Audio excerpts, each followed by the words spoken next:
Hello and welcome everyone, we Weeb online, and today I'm gonna continue the story What If Naruto and Kurama Travel Back in Time to the Day Naruto Was Born, Part 2. If you enjoyed this video, please give it a big thumbs up, and to watch more videos like this, subscribe to my channel and turn that bell notification on so you never miss an upload. Now wasting no more time, let's begin. So what do you want for your birthday, Squirt? Jiraiya asked. You'll be 5, which is just a year away from going to school. Jiraiya and his two teammates were already genin at age 6, but early enrollment was banned soon after Kakashi's little trick of starting at age 4 and finishing at age 5. Most likely, it was for the best. Jiraiya had to admit that Kakashi's mind wasn't right, even if he was his biggest fan. Even if Kushina had let Naruto enroll early, she wouldn't have let him anyway. Naruto slurped up the last of his ramen and said, "Full set of Ika Ika, special edition, with autograph."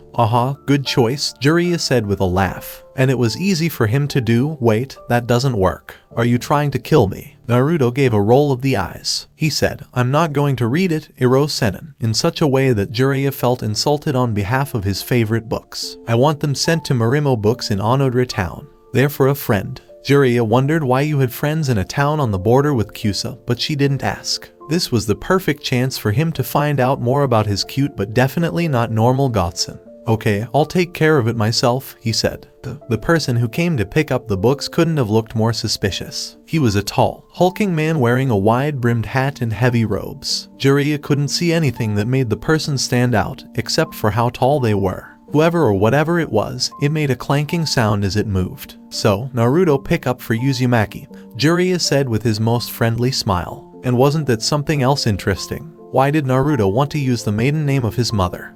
Yeah, that's right, the figure said, putting out hands that were just a little bit shaking. The man carefully took the package and, from the sound of his voice, fell to his knees in praise. Well, that was pretty normal, I guess. Like this, Jiraiya had a lot of fans. The stranger asked, Can I shake your hand, Jiraiya-sama?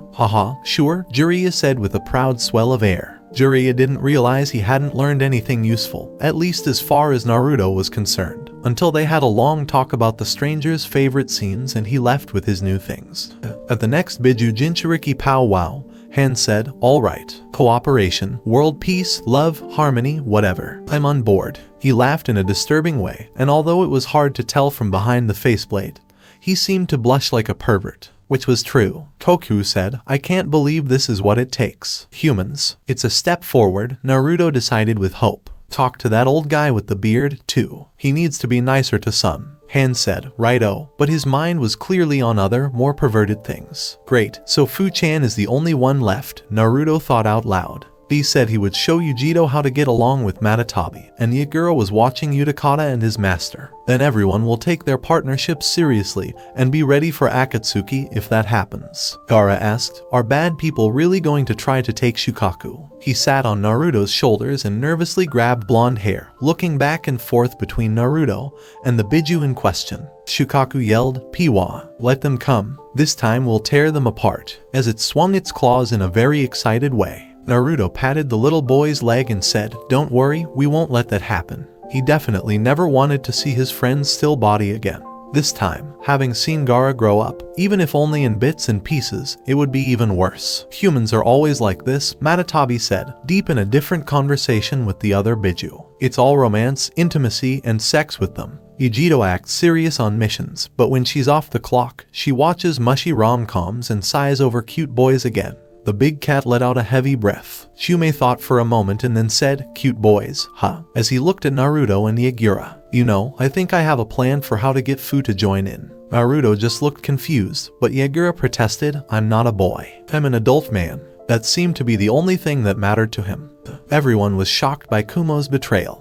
But Minato didn't give up on his teacher's dream of world peace so quickly. In fact, Naruto was the only one who cared more about world peace than anyone else, but almost no one knew about his efforts. Minato thought that the first step was to keep and improve the tentative alliance with Suna. Because of this, he decided to go to Suna to watch the final round of the Chunin exams, which were being held there. The elders did protest, but Minato just smiled and didn't care. As the saying goes, if you don't try, you won't get anything. Even if Suna did something, he was probably the least likely person to be in danger. When Minato got to Suna, the Kazekage almost didn't believe him as much as the elders did.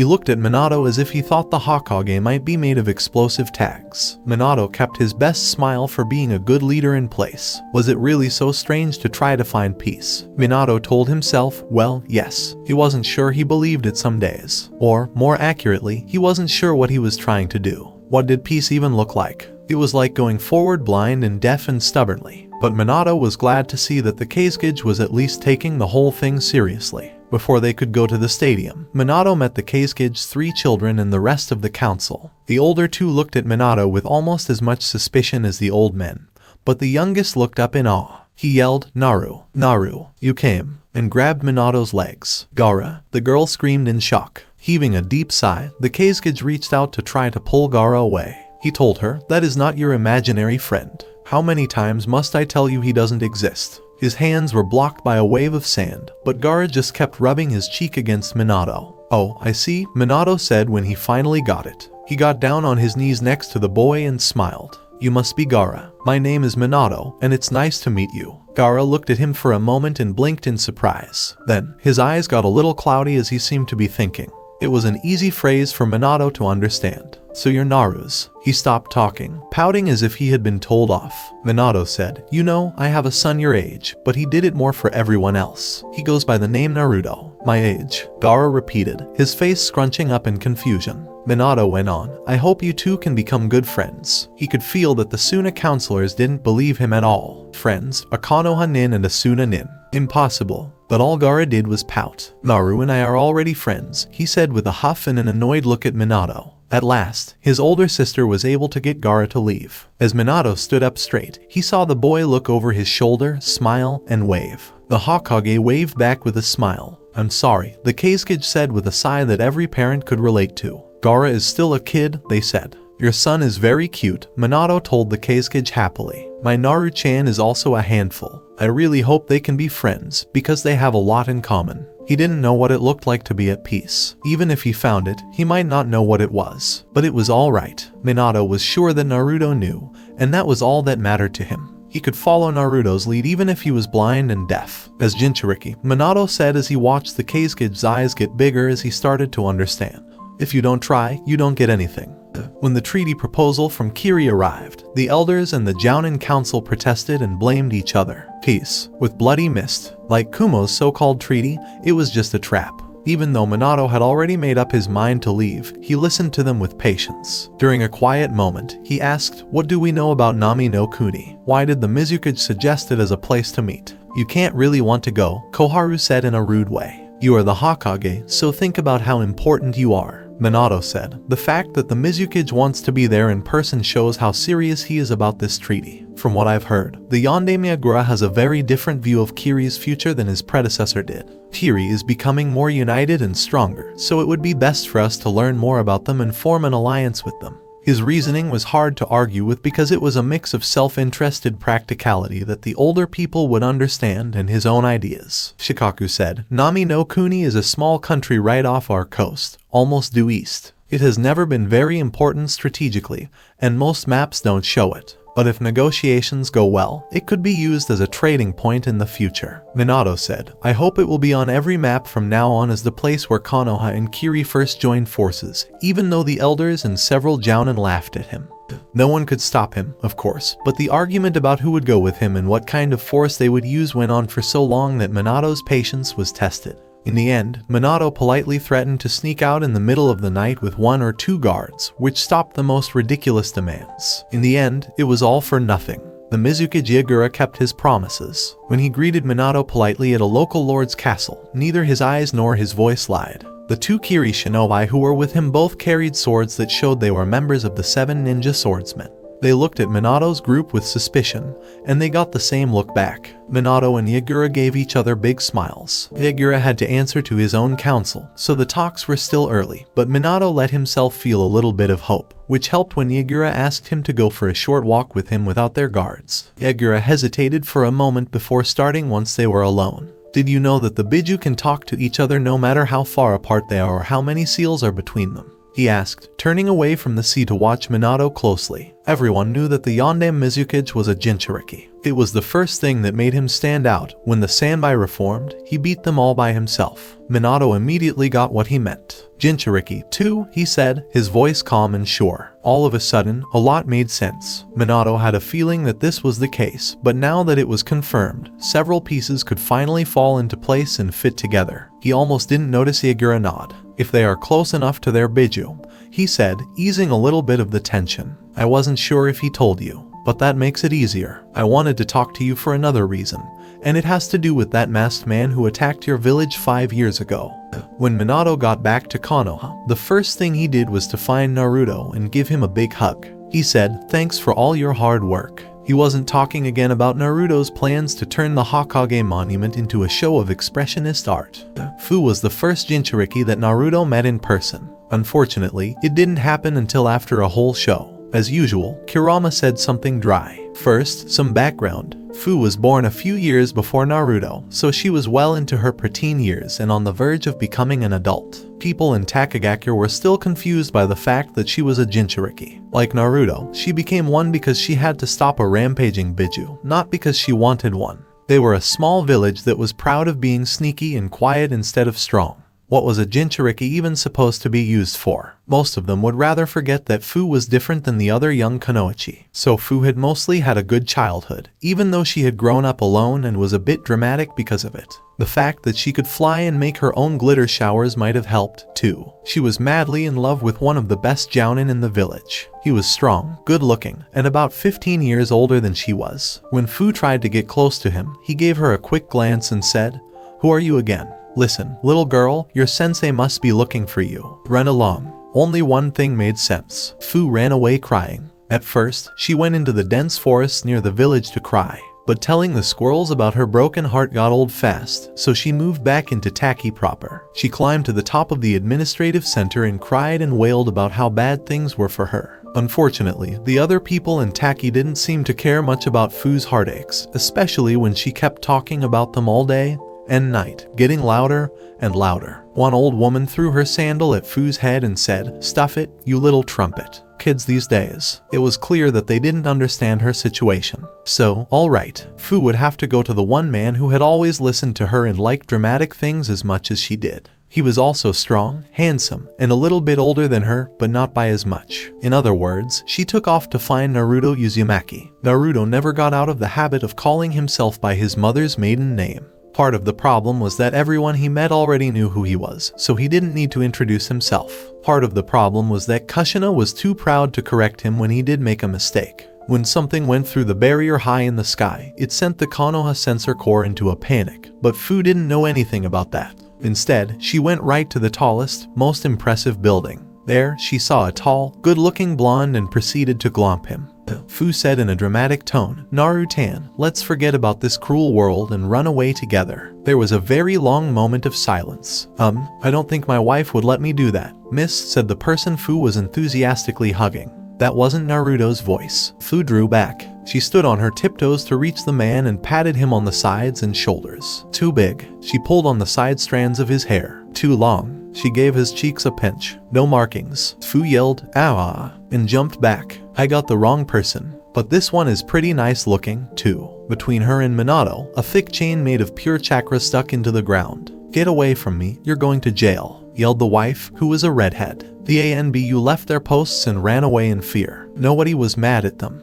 They did figure things out in the end, but it didn't help much. Kushina was even more upset that Fu was going after her baby boy than she was that she was going after Minato. "I don't know why everyone thinks you're so much taller than you are," Minato said to Naruto as they watched Fu and Kushina fight. The fight was getting nasty because Fu had called Kushina an old hag with a bondage fetish. Naruto shook his head. "I'll get there someday." Naruto's first day at the academy was a very strange one. All of his old and new friends and classmates were there, and they were all so small. Naruto kept his mind on that so he wouldn't think about how different they were from the shinobi they would have become if they had lived in that other future. About how they didn't remember all the times they had spent together. About how they weren't the same people and might never be the same people. The people who would have been on his team were terrible. Sakura was a shy little girl who hid behind Ino with her ribbon. Would Tsunade ever teach her how to fight? Naruto couldn't bring himself to chase after her like he used to as a child. Would she ever look at him the same way? Would they still be able to connect the same way? Won't they be on different teams? Of course, the differences between Sakura and Sasuke were much bigger than the differences between Sakura and Sasuke. When Naruto tripped on his own 2 feet because he was so lost in thought, not brooding, no matter what Kurama said, his gruff voice barely hiding a note of worry, Sasuke was the one who stopped, helped him up, and asked with a smile if he was okay. Naruto didn't know what to do. Sasuke could make us smile, and such a cute smile. Naruto didn't realize he had said that out loud until Sasuke's face turned red and his eyes widened, and the rest of the hallways broke into whispers. Naruto then solidified the wrong idea that the Hokage's son had a huge crush on the Uchiha clan head's youngest son by staring at Sasuke all day in class and following him around at lunch. Since Naruto's stealth skills were still terrible, most of what he did was just make Sasuke very uncomfortable. Or it could have been Hinata's intention to kill. Anyhow, as soon as class was over, Sasuke almost ran straight back to the Uchiha clan compound. Mikoto asked, "What in the world is wrong?" As Sasuke slammed and locked the door and ran to the kitchen to hide behind the counter. "He's following me," Sasuke hissed as he looked at the windows with suspicious eyes. "I think I scared him off, but..." Mikoto was getting a little worried, so she wiped her hands on a towel and took a careful look at all the doors. She asked, "Who?" "Sasuke, a scary guy in a mask." Sasuke moved his head no. "A boy in my class," he said in a low voice. Now that he was safe at home, he felt a little silly telling them. Mikoto started to say something, but she stopped and looked out one of the windows instead. She finally pointed and said, "That boy right there." Sasuke turned to look as his sense of doom grew. A round face with whiskers was pressed up against the glass. Sasuke cried out. But that wasn't the end. Mikoto had to bite back a laugh and a smile when she heard the whole story. She cried over Sasuke in a way that was clearly condescending.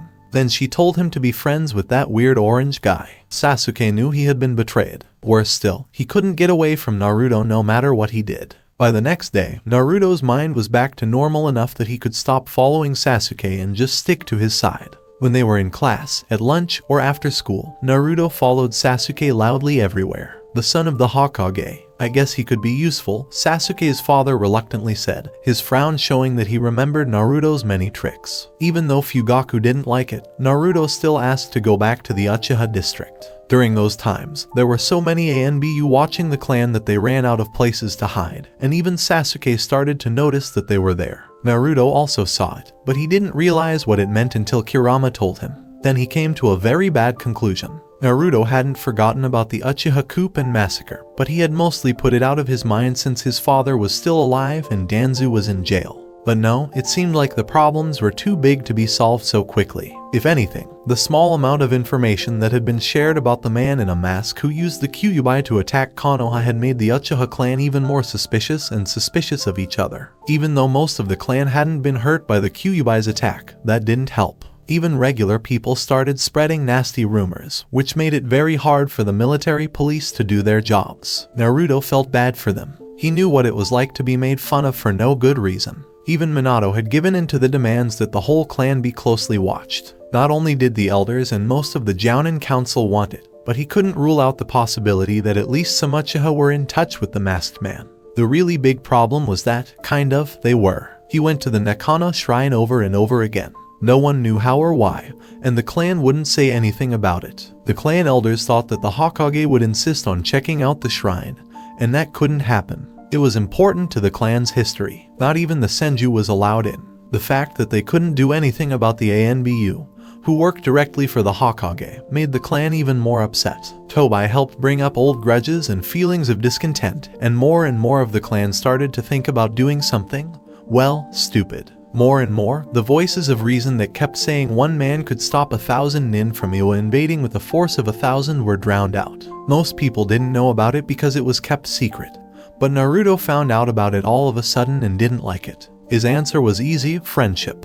One day, Naruto just got up in the middle of class and said, "Let's meet at Sasuke's house to study." Sasuke had never heard of it before. His complaints were completely ignored. Most of the girls squealed, "Sasuke-kun." Chaoji asked, "Are there going to be snacks?" "Yes, are there?" asked Kiba. Naruto said, "Sure," like it was his house. Hinata's look at the back of Sasuke's head became more and more unsettling. No one bothered to ask him what he thought, but most of the class went to the Uchiha district after school. Since Naruto planned this event, it was a complete disaster, and half of the Konoha clan heads had to come pick up their lost children and apologize to the Uchiha for the noise and damage they caused. As a way to make up for what had happened, Minato told the ANBU to help clean up. The Uchiha felt better when they saw the masks they hated doing menial work and being told what to do by the little grandmas who lived in the vandalized houses. Somehow, the study group started meeting every week. The leaders of each clan had to come up with a list of chaperones for their children who would take turns. Mikoto gave them tea with a smile, and they told each other embarrassing stories about raising kids. The Akamichi liked their sensei very much. A few Nara started sleeping on the roofs because they liked how quiet and peaceful it was there, away from the rest of the village. Fugaku always found a reason to stop by, even if he didn't know what was going on. He saw the chance. Instead of punishing Naruto, Minato always took him out for ramen instead. As soon as he got close to Minato's desk, he said, "Hokage-sama." He wanted to say, "Please do something about your little monster of a son," but he didn't know how to say it in a polite way. "Oh, Fugaku, you're right on time. I just wanted to ask you what I should do about this." It was an honor to be asked for advice by the Hokage, but that was only right for the Uchiha clan.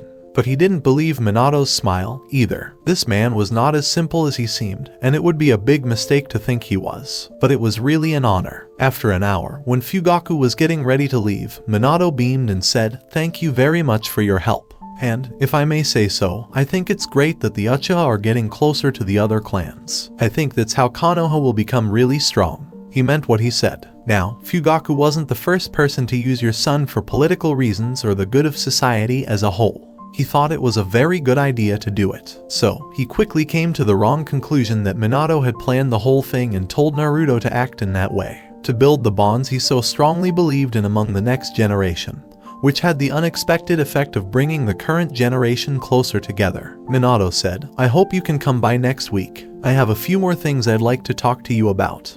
Very well, Fugaku agreed. Their Hokage was very smart and very cruel, but Fugaku couldn't stop thinking about one thing.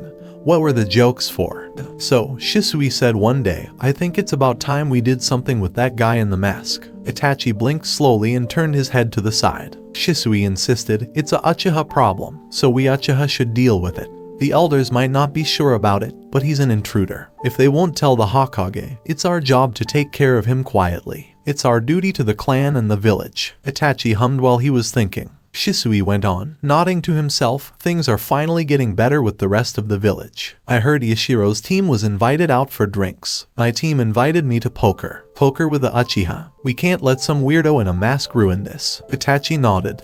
Of course, things didn't go that well. They did catch the weirdo in a mask when he showed up again out of nowhere. But even with Itachi's genius and Shisui's shunshin, they couldn't keep up. At least they managed to stay alive. The fact that the man in the mask was at least joking around with them also helped. He told them that they had good eyes. Shisui yelled, "You have no right to say that." He seemed to be making fun of them. Because of him, the fate of their clan hung by a thread. Because of him, Konoha almost went the way of the bloody mist in their purges. How could he? Did he even have that eye? No, that didn't matter, because Shisui thought Kakashi deserved the sharing in 100 times more than anyone else. Shisui did his signature flicker when he was angry. The man in the mask took a step back and then dodged Itachi's kunai with skill. The sound of a wire breaking could be heard. Then, all of a sudden, a can of orange paint fell on the man in the mask. Whether he meant to or not, Itachi had set off one of Naruto's old tricks. The paint can went right through the masked man and hit the ground with a clang. He had instinctively phased out. But when he came back to the real world, he couldn't help but look down at the orange paint puddle at his feet. He lifted one foot to look at the stained bottom of his sandal. Even Tobai couldn't stop himself from laughing when it happened to him in the middle of a battle. It was a moment of distraction that cost a lot. Shisui was able to use Kato Matsukami at that time. The problem was that Shisui had also done what came naturally. He hadn't thought about how to put things in order, so he just said the first thing that came to mind. Shisui told him to stop being such a jerk. He stopped when he saw what he'd done. Shisui and the masked man looked at each other for a moment, stunned. Then, the masked man tilted his head, looked around, and seemed to think for a moment. He then turned on his heel and disappeared. As simple as that. After a long time, Shisui and Itachi looked at each other with blank faces. Oops, Shisui muttered. Itachi gave him a solemn promise, I won't tell if you don't. Kushina was worried. Is my Naru-chan in love with Mikoto's boy? But she made a vague motion. Minato said, I don't think that's what's going on. Admittedly, he didn't know exactly why Naruto had reacted like that, but he really didn't think it was what Kushina thought. Kushina gave him a look that was very flat. She said, it's definitely love. Also, I don't want to hear anything else from you about this. You were almost choosing houses and wedding decorations, but you said I was just a friend. Minato agreed that, looking back, that was a very stupid thing for him to do. He knew Kushina was different from everyone else, but it took him, a decade to figure out how she was different from everyone else. Kushina set up a makeout session after 10 years. Jiraiya had been beyond disappointed. Kushina continued her previous thought by saying, I wanted Naru-chan to find a girl like me. Doesn't Naruto already like you? Minato asked in a whisper. Kushina insisted, but of course I'll back him no matter what. That will make him happy, Minato agreed. After I test that Sasuke boy to see if he deserves our Naru-chan. Kushina said with fire in her eyes. So much for peace with the Uchiha. Everything in nature was one. It came from one, and it would go back to the same one. In a way, the whole world was just that one's dream. An exciting, sad, beautiful dream. And those who really became one with nature and the world could take a step back and see how that dream was going. So Gamamaru, who was better known as the Great Toad Sage, went to sleep and dreamed. He had seen many parts of the dream called the world, including the dream he told Hagoromo about a boy who would bring the Biju together, the dream he told Jiraiya about a choice that would decide everything, and many, many more. Now, he dreamed that he was dreaming and that a boy named Naruto was telling him about his dream. The Great Toad Sage said as he woke up. Well, that's weird, Ugama Jiji, said two of his former students, who were now wise elder sages in their own right. After this, there was no way to go back to sleep. Gamamaru said slowly, in my dream, a masked man was in charge of a big fox that attacked Konoha. Details were easy to remember in a way that was unusual. Shima yelled, that already happened, you old man. If you can't even guess what will happen, what good are you? Ma, Fukasaku protested. Gamamaru went on as if he hadn't even heard Shima when he said, and the fox was sealed in a boy. Well, his memory and hearing were both getting worse. Shima grumbled. Yes, Jiraiya-chan told us all about it. Even though he had to carry this huge load by himself, he grew up smart and naughty, the elder sage said. Naru-chan is mischievous, Fukasaku allowed. He has a lot on his shoulders, but I wouldn't say he's alone. Gamamaru said, he became a great shinobi and even saved the world. I like the dream. Fukasaku and Shima looked a little bit confused at each other. It's too bad those brats had to go and destroy it, the elder sage said with a sour tone. What? After 3 pops and puffs of smoke, 3 people, one tall, one short, and one in the middle, came into view. Jiraiya's dirty laugh stopped and turned into a rude snort when he was reverse summoned so quickly. Minato looked carefully at the brush he was still holding and the papers he was still holding in the other hand. Naruto quickly put something liquid-filled in a balloon behind his back. They were met by 3 toads, 1 big and 2 small. Jiraiya complained, Ma, Pa, I was doing research. It's an honor, Fukasaku-sama, Shima-sama, Ugama-senin-sama, Minato said respectfully, with a bow. Naruto said, hey, and he looked like he wanted to hide behind something. Minato and Jiraiya both turned around to look at him. Jiraiya paled. Minato, please tell me you didn't let your academy student child sign the toad summoning contract.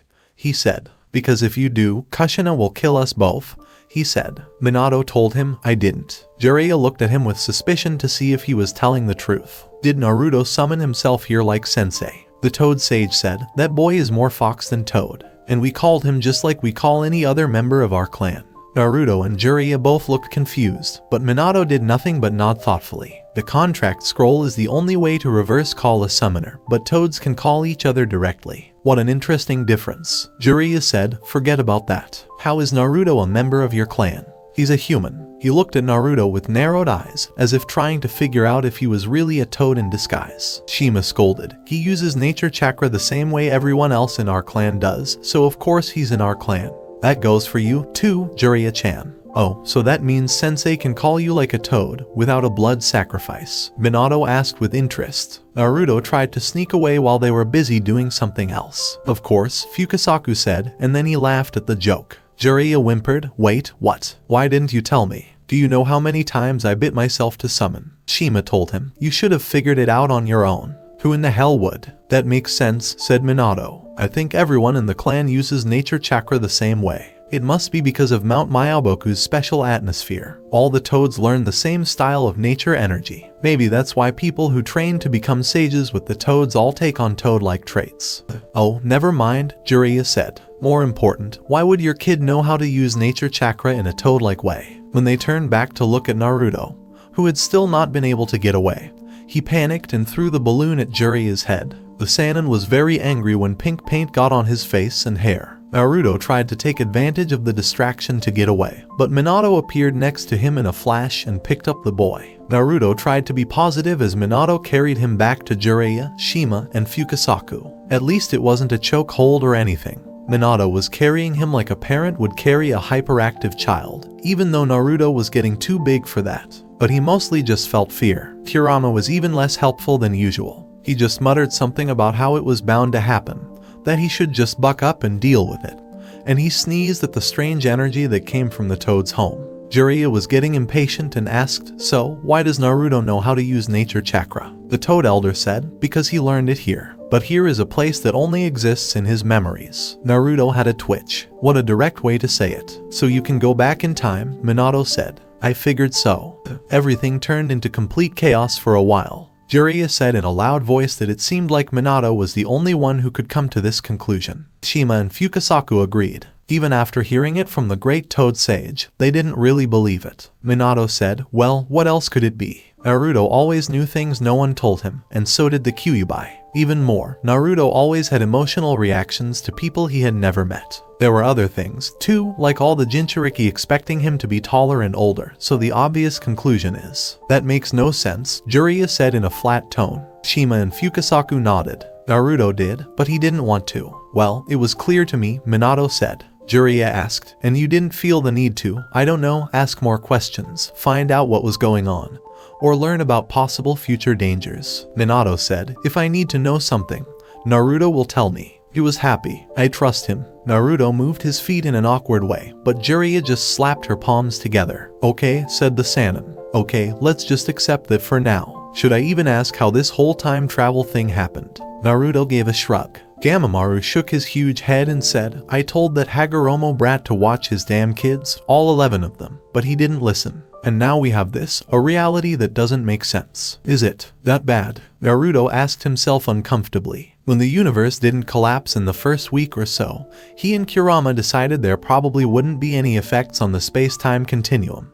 But he was still a little worried. Who knows, said the great Toad Sage with a sigh. I don't have anything. That didn't give me much hope. I'm sure everything will be fine, Minato said with confidence. What's more important is how will we tell Kushina? Naruto and Jiraiya both turned around to look at him in shock.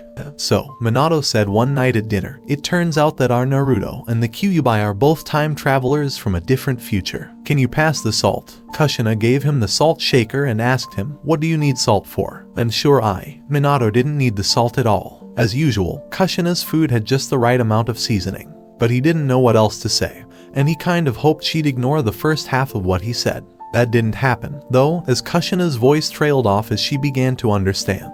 Naruto tried to hide behind his big bowl of ramen, but it was too big. What? Later that night, Kurama said in a positive way, overall, that went pretty well. He got a dirty look from Naruto. For the first time in his new life, he was sent to bed without dinner. It was more of a mistake than a deliberate punishment, though. After Minato's reveal, Kushina quickly went from shock to anger to confusion to outraged bewilderment to tears of worry for Naruto, and back again. This went on until Naruto's bedtime, which he still didn't understand, at which point she went back to being a responsible parent and sent him to his room. Naruto thought there was a 50/50 chance that when he came down for breakfast the next day, everything would be going on as if nothing had happened the night before. Or he would come down for breakfast the next day and find that they needed a new Hokage. Kushina, on the other hand, hadn't shown any anger toward Naruto, so things could have gone much worse. Naruto gave himself permission to feel cautiously hopeful. At least you got that out of the way, Kurama said. It was bound to come out at some point. I would hate for it to be in the middle of a dramatic battle with a lot of tension. They looked at each other. Yeah, that wasn't a good way to find out something really important. Choose one.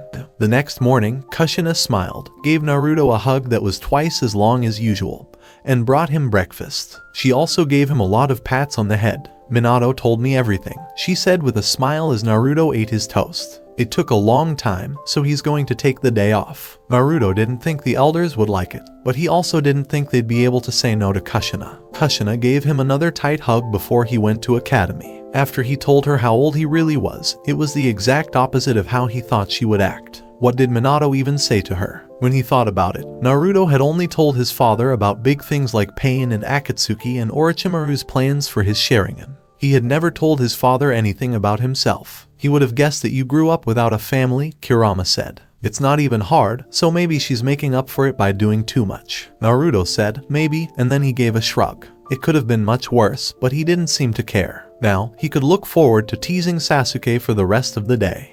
Naruto said, so, I've been thinking, and Kurama knew right away that he wouldn't like what came next. What came next didn't make him happy. Now that Naruto's parents knew the truth, Naruto felt it was time to stop putting it off and tell the other Jinchuriki. This was especially true since the time when Akatsuki became really active was coming up fast. And since he was already doing it, why not combine it with two other things he wanted to do? So, Naruto left the village not long after he got back from Mount Myaboku. Well, he told Minato and Kushina ahead of time, but only them. Kushina was not happy, even though Naruto tried to make her feel better, but she finally gave in to Naruto's determined, wide-eyed looks. 8 other Jinchuriki did the same thing at the same time. No country took it well, but Kumo and Kiri took it the worst, since they suddenly missed their cage. Infuriatingly, the Jinchuriki then sent happy postcards back home telling their families where they were and what they were doing, which was supposedly the first annual Jinchuriki powwow. The idea came from Naruto. Mifune was confused, but he was friendly overall, especially after Naruto told him that his goal was world peace and that he was trying to get the 5 cages all in one place to do it.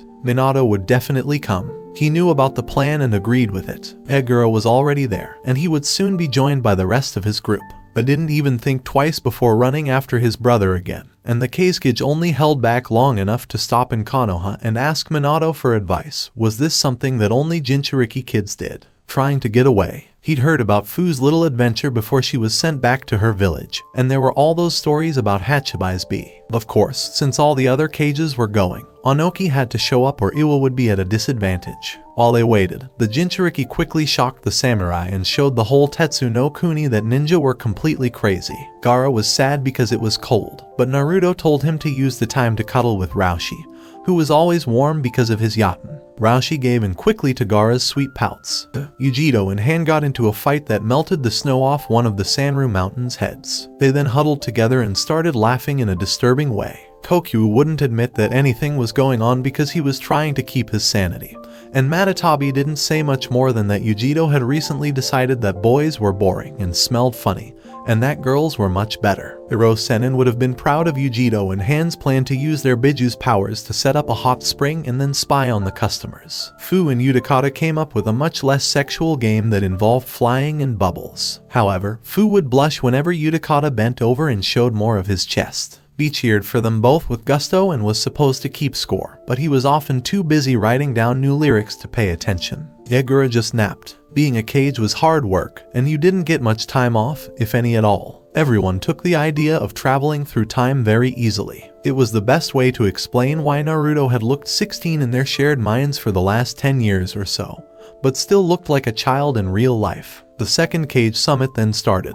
Well, no one died. That was a great thing. Naruto thinks so. On the other hand, not much got done. This is probably because no masked megalomaniac pretending to be the ninja boogeyman showed up to talk about fairy tales, reveal an insane plan to take over the world, and declare war on every hidden village at once. Onoki spent the whole time giving Minato strange looks that couldn't be put into words. Egura almost started a riot when he said he was going to step down in a couple of years. Minato almost made a few people pass out when he said he was going to do the same thing in 5 or 6 years. What is he talking about? What's going to happen in 5 years? Naruto asked Kurama. Kurama didn't say, "You'll be 16 again," but Minato seemed to think that was a good age for a cage. If you could beat a real goddess and save the whole world, you should be able to run a village, right? The Kazekage drank Mifune's great tea and tried to act like he wasn't surrounded by a bunch of crazy people. Maybe the Hokage and the Mizukage knew what they were doing.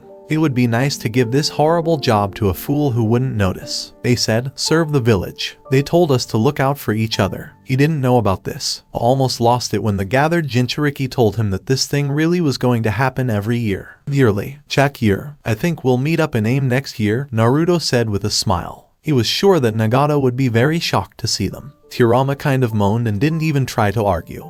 Even though there wasn't world peace, life was pretty calm. It wasn't an allied shinobi force, but 3 villages had made a deal to work together. This meant that their 5th leaders should be able to keep things steady and strong. The Senju and Uchiha clans did not join together, but the Uchiha clan was slowly becoming a real part of the village. Even though the Biju weren't becoming one, they were probably getting along better than they had since their creator died. So far, it wasn't a revolution, but things were getting different. Of course, there were still problems out there. Orochimaru, who had moved somewhere else. No one in the world knew where stupid Tobai had gone. Zetsu too. Kaguya and Madara were still waiting for their chance to take over the world, of course. Next year, at the second Jinchuriki powwow, at least Nagato will have changed his mind. That was another thing that nobody ever talked about except to groan and moan in pain. There were also other worries, like the fact that Kumo and Iwa took a while to get into the whole peace, love, and ramen thing. Many lingering grudges, mistrust that wasn't easy to get rid of, a schedule that wasn't quite put together yet.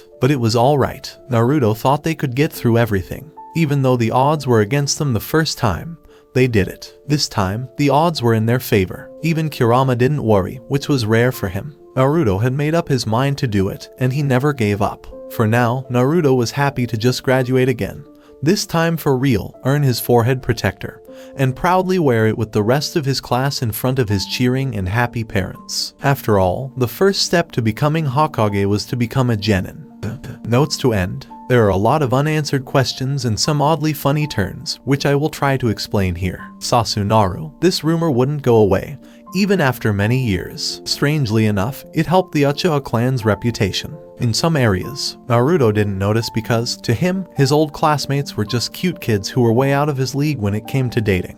Actually, it's best not to talk about Naruto's past relationships. Jiraiya did write a very popular series about it, though. Hinata, Minato was probably the only one with the guts to tell her she couldn't be on Naruto's team, and the only one who could handle it. She never quite learned how to speak with confidence, but by the time she took over the Hyuga clan, everyone was too scared and amazed to speak out against her, even when she stuttered and put her fingers together shyly while announcing the end of centuries of tradition and a certain seal. Neji was her own overprotective stalker who she didn't even know about. Even in their closets, they had the same kind of secret shrine that the rest of the clan pretended not to know about. A Hyuga bloodline trait. Minato was probably the only one who would have been brave enough to say no to Kushina's request to be Naruto's Jounin sensei. Even after a long time, Minato still didn't sleep at home. Tsunade, she was wrong in a bet. Everything else is history. Tobai, who knows? He just disappeared. But maybe one day, a Uchiha named Obito showed up at the gates, totally confused and with a lot of amnesia. Naruto never figured that one out, and Shisui never owned up.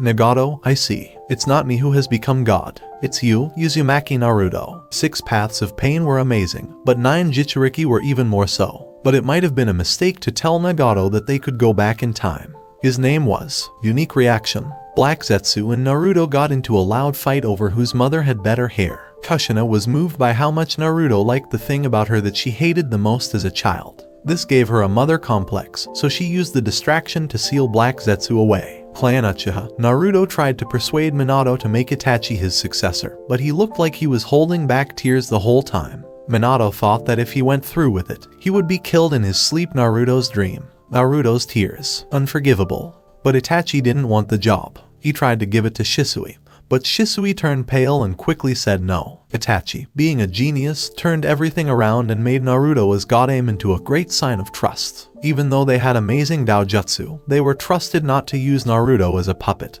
even though he was a Jinchuriki, or whatever. When he said it, it did sound very moving. Somewhere along the way, Fugaku had a shocking and kind of scary realization. He had gotten it wrong about who was in charge between Minato and Naruto. He went home, got drunk, and then gave the clan leadership to Sasuke when he woke up with a headache because Itachi had disappeared and Fugaku felt too bad to go look for him. Orochimaru lived a very long life, but he was always accused of being a child molester. Also, Iwanins are the only people who dislike blondes more than they do. So long.